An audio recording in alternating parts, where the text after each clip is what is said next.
You said at one stage that the Beatles were a curse as far as you were concerned. What you're saying is the same thing right now. It's a lot to deal with. And that's the thing, the Beatles sort of did haunt a lot of us for years, and still do. When you became famous, did you like that? I did at first. It was fun. Yeah. Because, you know, who wants to, you know, just be slogging around with no proper job and, you know, no cash and, you know, nobody really wants to do that. And for me, it was really all I wanted to do was just be in a band. I didn't really want to go to work. The mania side of it happened, it started happening in, I think, 1963, when we started touring seriously in England, like on the big Moss Empire circuit. And then we did some tours around Europe, and I think it was because of the mania that was happening then that the Americans caught on and came over, and they did features on us in Time and Life and Newsweek. So then that sort of set us up for the trip to the USA in 1964. When we became the famous Fabs, it was really all over. Sort of that aspect of just being a group playing and what we're going to do, and where we didn't have to care, where we could drink and just, you know, just be up there being a rock band in our leather suits. And later we had to be, you know, we became popular and all this, and then we happened to get famous. And it was fun for a little while, you know, to have people paying attention to you. Yeah, I think fame is a good thing in terms of giving you heightened experience, or at least more experience, and but then it's what you do with that, or what that uncovers. I think for me, you know, as I say, I realize I want to, you know, I just want more. This isn't it, you know. Fame is not the goal. Money, you know, although money is nice to have, it can buy you a bit of freedom. You know, you can go to the Bahamas when you want. They made us feel like isolated, because first of all, we never saw much of what was going on. We always sat in our room, and it was fun at first, thinking of how much attention was being given us, but it got very boring. It got tiring, because we just became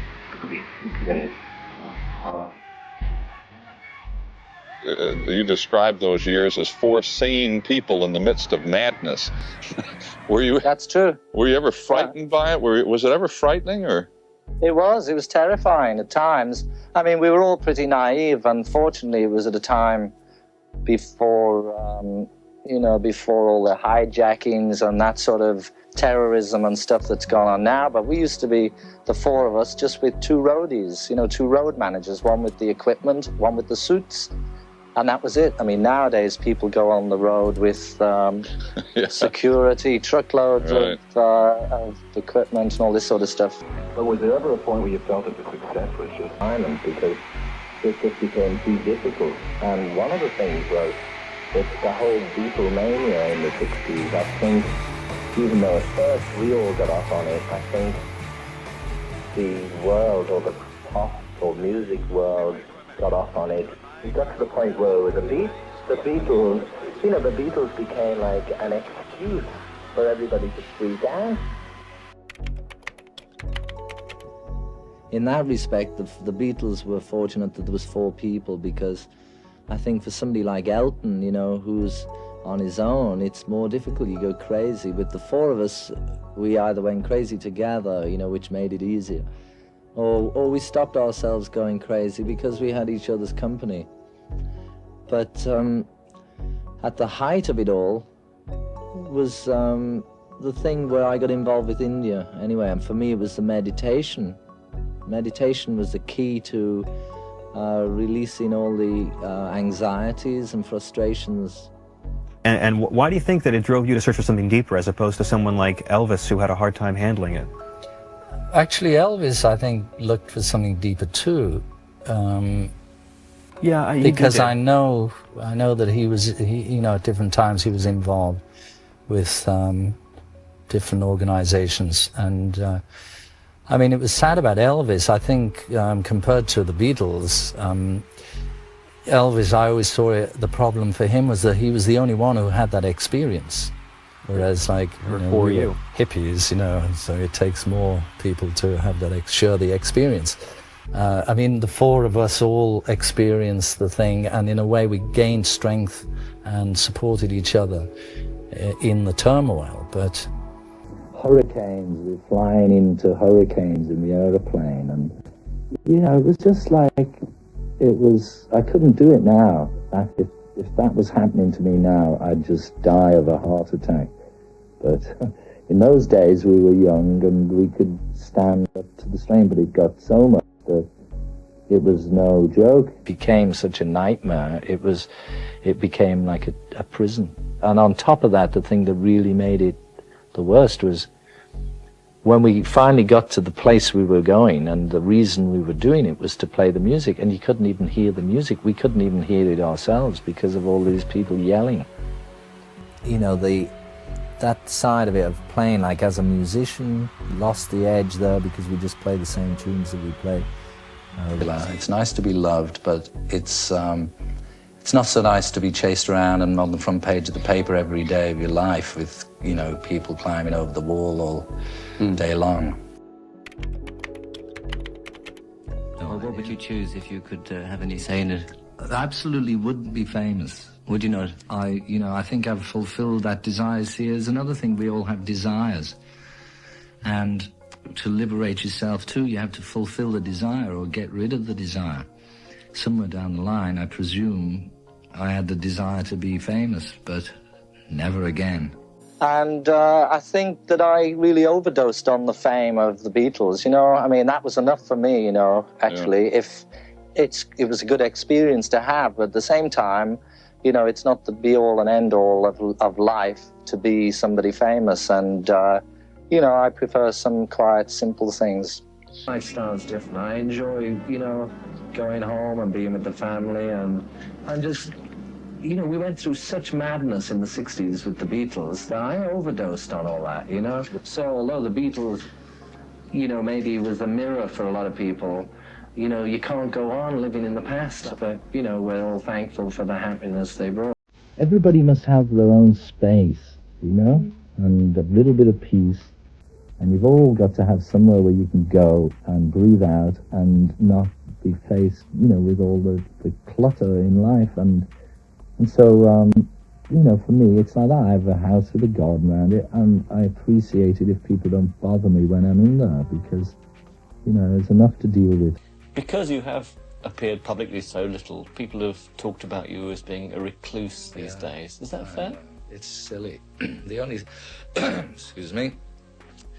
I don't go to places where Bam Baz Big Boy goes, or where Nigel Denster goes, or I just don't go to those discos and things like that.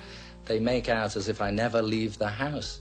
I go out the house all the time. I just try and live a life of a normal human being. If I have a hit record, they're all knocking on the door again, phoning me up, so I don't particularly want to be that side. I've had that concentrated in the 60s and early 70s. I've done that, and it's boring, And I like to live sort of quiet life, so therefore they think I'm this Howard Hughes with fingernails down to my toes. But it's quite a good image. I don't mind it now. I'd like to know where you were when John Lennon died. I was in bed. Yeah, I was in bed at the time in England, and I don't know, the call came through sometime in the morning, 4 or 5 in the morning. I didn't take the call. Olivia took the call, and she said, John's been shot. And I thought, oh, how bad is it? I just thought maybe a flesh wound or something like that. Well, I thought at first maybe he just got wounded, And, it was hard to accept or to believe.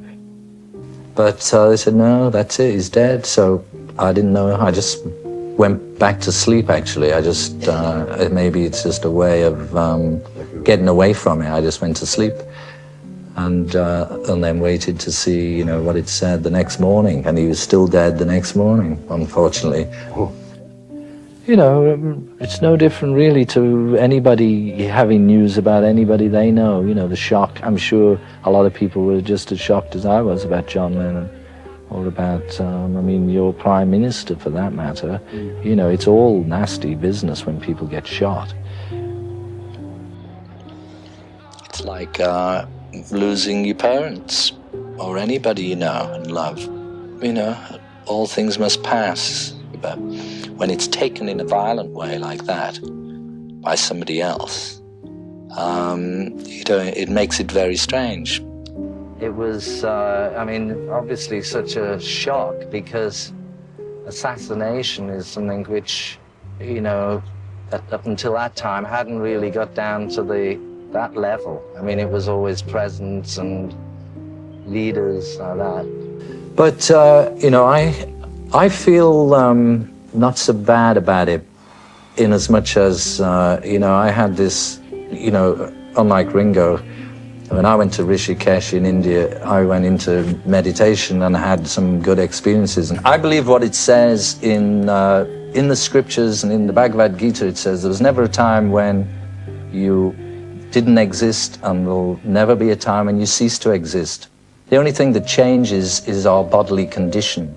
Soul comes in the body and we go from birth to death, and it's death, how I look at it, is like taking your suit off. You know, the soul is in these three bodies and one body falls off. And I feel like that. I can feel him around here.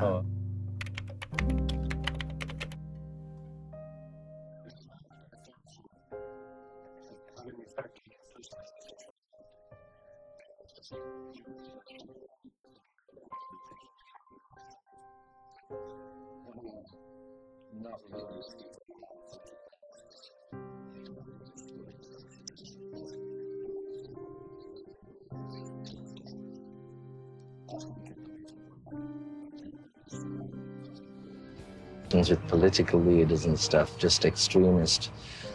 And obviously, if it could happen to him, it could happen to anybody, you know, who gets up on a stage or who walks out of a car. And, you know, so it was a bit scary from that side.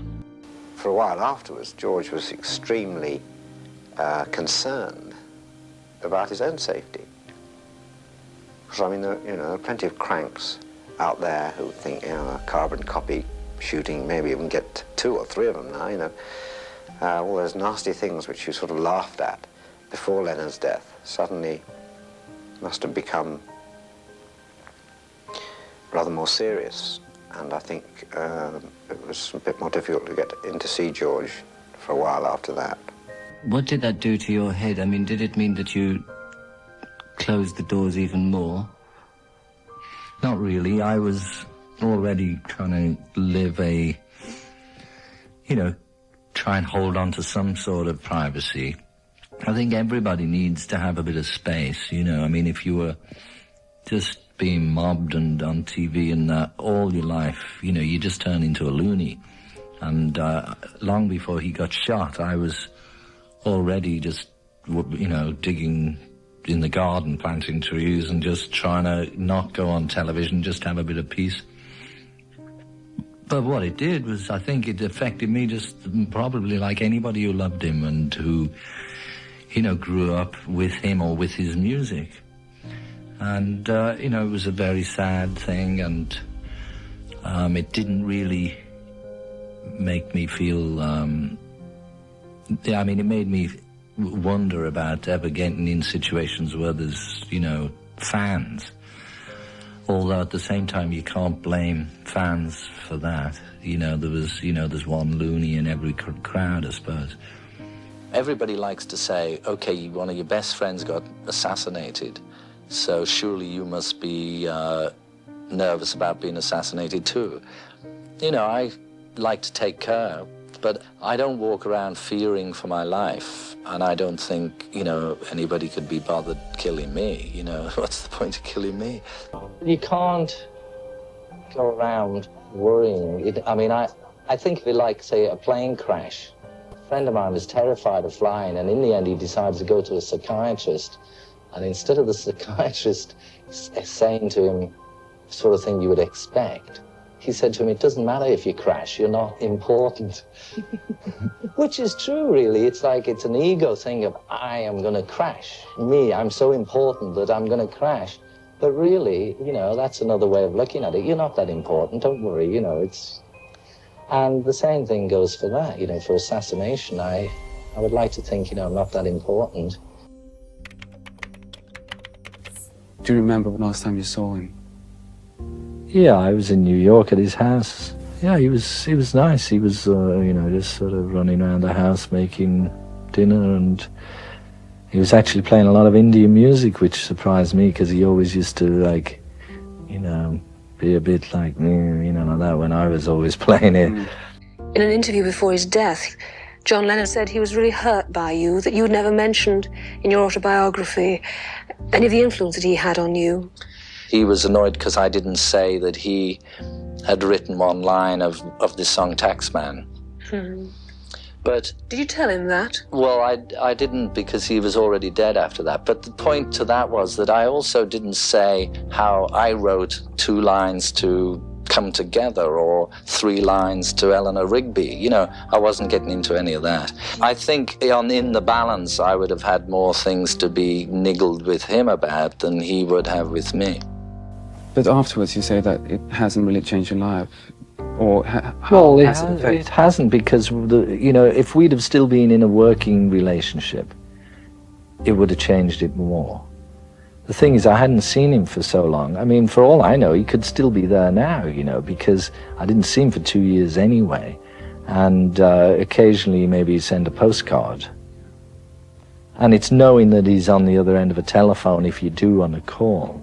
That's the difference. Now, you know, you need the big cosmic telephone to speak to him, But he said that you idolized him as a young boy, that you thought... Well, that's what he thought. And you didn't? Well, I liked him very much. He was a groove. He was a good lad, but at the same time, he misread me. He didn't realize who I was, and this was one of the main faults of John and Paul.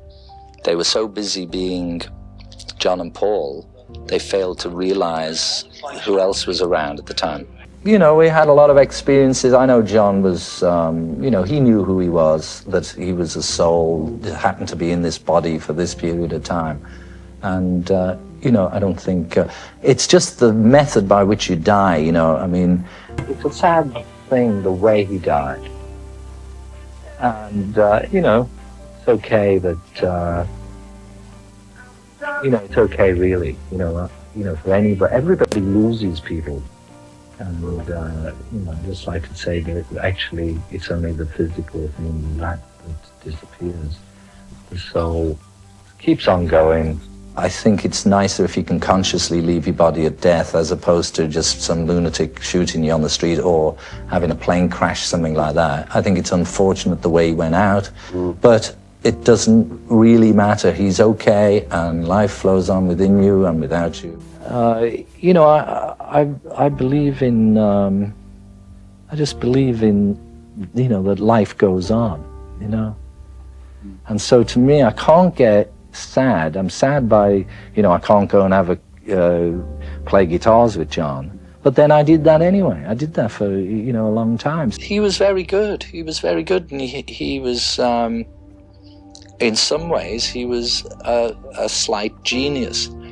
I mean, but apart from that, he was still just some guy like the rest of everybody else. He was no angel? He wasn't, but he was as well. Was he? Yeah. George, you wrote a beautiful song after John Lennon died all those years ago, and one of the couplets in it, you wrote, "Living with good and bad, I always looked up to you," unquote. How did he influence, John influence you, and how did you influence him, do you think, through the years? You know, we grew up together. We, from the age of about, maybe I was about 13 when I first met him. He was a tough guy, you know, he wanted to do something different, and likewise so did I and Paul. And so we gained strength from each other, really, like that. He was always the noisy one, or the, you know, the cheeky one, the pushy one. He'd be a bit more outspoken than the others. And at the same time, I think that was important. You know, we had all those elements, John being, you know, a bit upmarket with the intellectuals, and Paul being cute, and Ringo being cuddly, and I was the quiet one. So I mean, it all sort of worked out. But strange, but it's just another one of the strange things that's happened in this life. Our manager died. Our road manager was shot by the LA police. So many of our friends died through the years, and everybody went on drugs, everybody went to the Himalayas, everybody got divorced. It's just a very concentrated kind of life. It's all right. The whole thing has been like this, really, in one way or another. It's all right. I never really liked to be the front man in the band. In the Beatles it was okay because I had two other people who were, well, three other people, but two of them who had, enormous more desire to be in the front and to be, It was more difficult for me then to, get in there, to do it. It was the way the Beatles took off with Paul and John's songs, and it made it very difficult for me to get in. And also, I suppose at that time I didn't have as much confidence when it came down to pushing my own material as I have now. Being in a band is great part of the time and a pain in the neck the rest of the time. But, it's good when you have a band, in as much as you work together closely all the time, and things are much quicker and easier maybe, but at the same time you can get stuck in a rut. How was it decided how many songs you would have on a Beatles album? Is it like just whoever decided the hardest? It was whoever would be the heaviest would get the most songs done, so consequently I couldn't be bothered pushing like that much. It was just difficult to get in there, and I wasn't going to, push and shout, but it was just over the last year or so we'd worked something out, which was still a joke, really. 3 songs for me, 3 songs for Paul, 3 songs for John, and 2 for Ringo. Were you held down by the other fellas? Well, very subtly, yes. Yeah? How would they do it? Not really. They didn't strap me down or anything like that. Yeah. But, no, it was just the way things happened, It started off I didn't write, they wrote, then I started to write, and it was sort of trying to push in a bit. I mean, that's really how things happened for me, when I got tired of being with the Beatles, because musically, it was like being in a bag, and they wouldn't let me out the bag. Really, which was mainly Paul at that time, the conflict musically for me was Paul.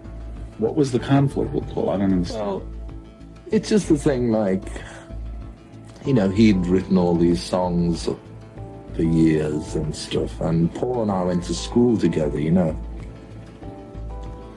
I got the feeling that, everybody changes, and sometimes people don't want other people to change, or they, even if you do change, they won't accept that you've changed, and they keep in their mind some other image of you, Been the most anxious of the 4 to get out?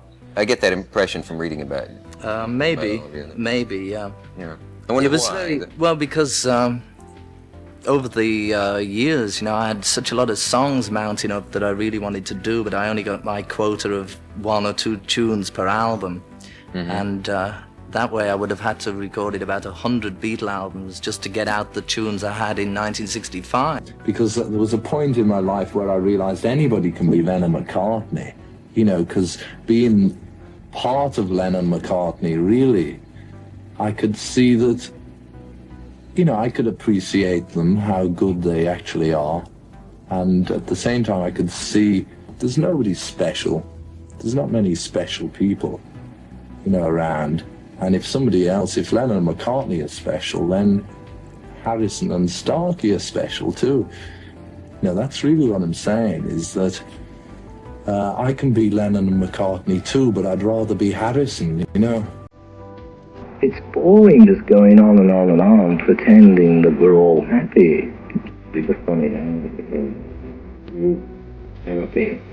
that it's all that, or, I mean, we just want it to be we as individuals. Who was the first to say, you know, I bet we'll break up one day, that this won't go on, that this is sort of a dream, that we can't all stick together? I don't really remember anything about the Beatle days. It seems like a sort of, you know, previous incarnation when I think about it. And a long time ago, like another life. Yeah. Yeah. If you and John and Yoko do meet, though, you're not really gritting your teeth. No, we're good friends. Yeah. Well, all of that about her being the problem with the group, is that slightly silly that one woman could be so much of a problem? No, the group had problems long before Yoko came along. The time we split up, you know, there was too many other people trying to get in the group. A lot of other people. Well, I wasn't one of them, but I'm sure John would have been happy to. I loved of it. Bang I loved of it. Twang a guitar. We could have had two groups, you know, the Beatles and the Beatles' wives. Who would have been lead vocals? Yoko. Oh, I bet. It was reported also that Yoko was quite instrumental in the breakup of the Beatles, the split. Is that true? It was splitting long before that, really.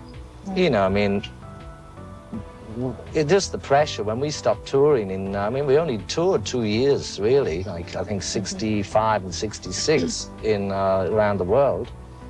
And it was just too much pressure. At the end of 66, we just decided, that's it. We'll just go in the studio and work there.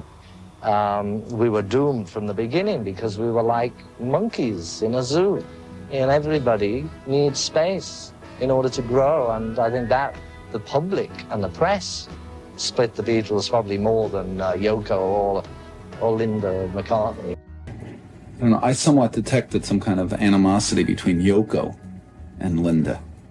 Is that part of what it's about? Oh, I don't know. I don't think about it, you know. I refuse to be a part of any hassles like that. You know, Hare Krishna, Krishna Krishna, Hare Hare, and it'll all be okay, you know.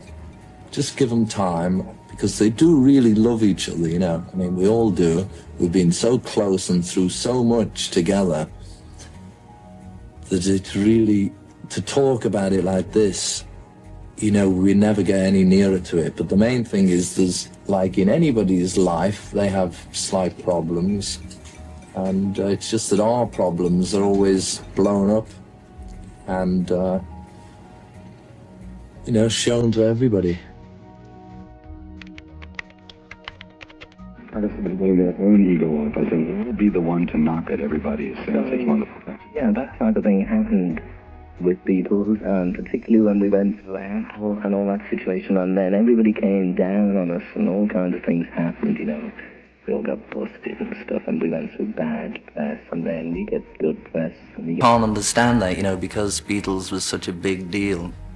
They can't understand why we should actually enjoy splitting up. But there's a time, you know, there's a time when people grow up and they leave home or whatever they do, and they go for a change, you know, and it was really time for a change. Don't you think a lot of people just envied the idea of being world celebrities, though? And being, well, some people, you know, would go on and on forever, singing the same tune and playing the same gig if they were making some money, you know? Yeah. But I think we'd all rather give that up and try going on our own and try doing something we really want to do. There seems like such animosity between Paul and you know, you three. I mean, it sounds like he is saying it's all over. But it's more of a personal thing, you know. That's down to the management situation, you know, with Apple, because Paul really, it was his idea to do Apple. And once it started going, you know, Paul was very active in there. Yeah. So you don't think there's any great anger between Paul and John? No, I think there may be what you'd term a little bitchiness. But, you know, that's all it is. It's just being bitchy to each other, you know. Childish. If there's anything you could change, looking back, if there's anything you could change, is there anything specific? You mean in your life so far? Just in this sort of... In this time round?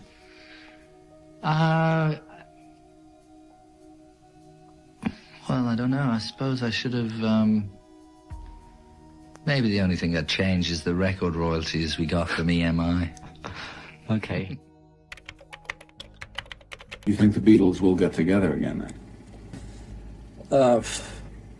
Well, I couldn't tell, if they do or not. I'll certainly try my best to do something with them again, I mean, it's only a matter of accepting that situation is a compromise. In a way, it's a compromise. And it's a sacrifice, because we all have to sacrifice a little in order to gain something really big. And there is a big gain by recording together, I think musically and financially and also spiritually and stuff. And lately with Paul, everything that they've thought or said has come out, to the public. It's been printed, it's been there for everybody to read or to comment about or to join in on. We've all leading our own lives. It's been 8 years, really.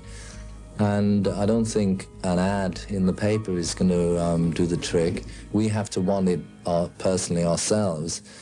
And not just to make $50 million or whatever the figure may be. We must do it because we want to be together as people first, and secondly, to be together for the music, and then everything else would fall into place. But at the moment, everybody is doing their own lives, and it feels to me a bit like saying, please go back to school. That was like our apprenticeship. Yeah. Well, the simplest way of saying is like when you grow up in a family and everybody grows up and they'll leave home and the brothers and sisters all go and get married and lead their own lives, and it's like really asking them to all go back and live with their mum and dad again. So, that's the simplest thing. For us as individuals, we all had our own lives to lead, and we have a lot of experiences other than being four people stuck in the same hotel room together that we had to live out. Do you miss any of that? Do you miss any of the old days, or? No, I don't. Yeah. I don't. I mean, they're all there in memory, but, don't look back. I think past is gone, now canst not that recall, and future is not, may not be at all, but present is, you see. That's the only thing that exists, is the present, and it's, there's enough happening right now for me to, to be enjoying myself.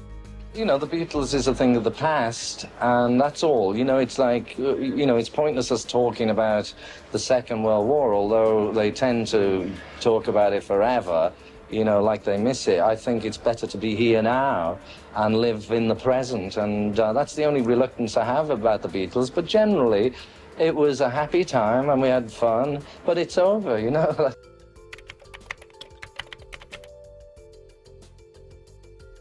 Let's talk about Live Aid, George, but the most magnificent thing. Were you approached to play at that at any time? Well, I was in America at the time. I think I'd been in Australia, and I was coming back through America, and then I got off the plane in London Airport, and the press said to me, are you going to do this concert? And I didn't even know about it. But I think the day before the concert, I was asked if I wanted to go and sing Let It Be with Paul. That comes up all the time. I mean, they keep inventing that every 6 months. There's one of those stories. And what do you think about that? Well, it's just rumours. I don't think we'll play together. The Beatles certainly can't play again. And I think it's best left as it is,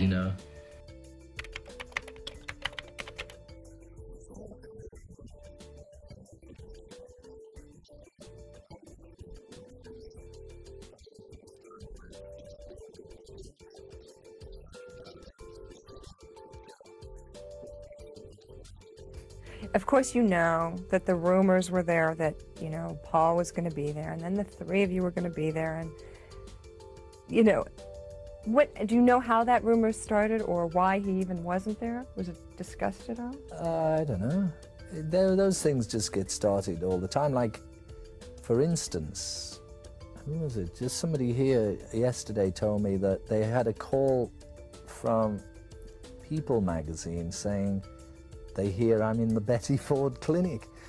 Well, I mean, I don't know where these things get started or how they get started, but they do. There's always some dumb story going around, and you know, the best thing is just to not believe anything. It's too late now, obviously, for the band to get back together at all, but do you regret that you didn't do it while you still had the chance? You mean rave? No, Get back together. And play again. Not really. I think it was just good as it was, you know. Whatever, I don't know what they're expecting to hear, but we could never deliver that, you know? Can't deliver the goods. And on one hand, you've been so put in a little box and looked at through microscopes, and till the point where you could be the most paranoid people in the world, afraid to go anywhere and to play guitars with other people, and suddenly you have to come be the Beatles. We can't be the Beatles. Can't you just, instead of being the Beatles, be three guys who used to be in a band playing together for the first time? It's hard. Even being one of them, you know, is difficult because people expect it. You know, they've got this big concept of what it was, and they expect you to like come out like some magic person, and you just can't live up to that. I think Paul has mentioned it himself. You know, you can't live up to the Beatles. The Beatles was such a big phenomena that you can't match that really. But I think you can musically, you can match it. I mean, because when I listen to some of the Beatles stuff, it's nostalgic and I enjoy it, and a lot of the stuff I thought was really good. But there's a lot of rubbish in there too. And, you know, I don't think they were that good. So, I mean, there's nothing personal now. Paul and I are good friends again, and we get on well. The day is yet to come when we, you know, either write a tune together or make a recording together. But I mean, it's not out of the... You know, the Beatles, we had great fun, and then we had great pain and misery together, and we had a lot of problems. As everybody knows, we went up and down and round and round. And at this stage of my life, I can look back on it and really remember the good things about it. We've all gone through problems with businesses and different things, but they've all slowly been getting solved. And we're right on the point now, I think, the best time we've ever been at in order to get all our past problems solved.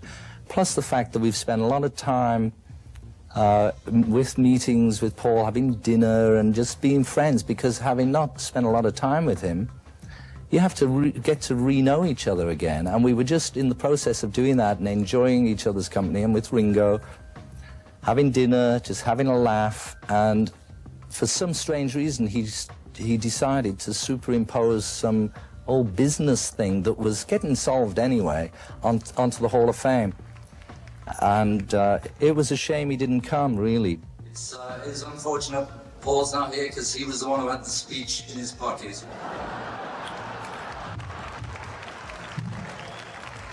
Why you play Octopus's Garvey?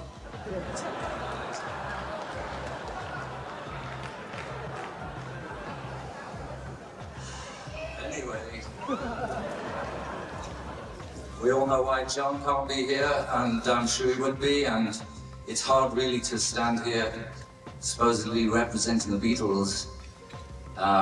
It's what's left, I'm afraid. But we all loved him so much, and we all love Paul very much. We always had a deal together that the Beatles were us four. If any one of that four wasn't in the band, the Beatles wouldn't exist.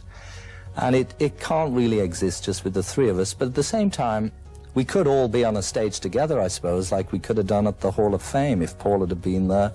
There were lots in the papers about, over here, about Paul McCartney not being there, that he was expected to be there.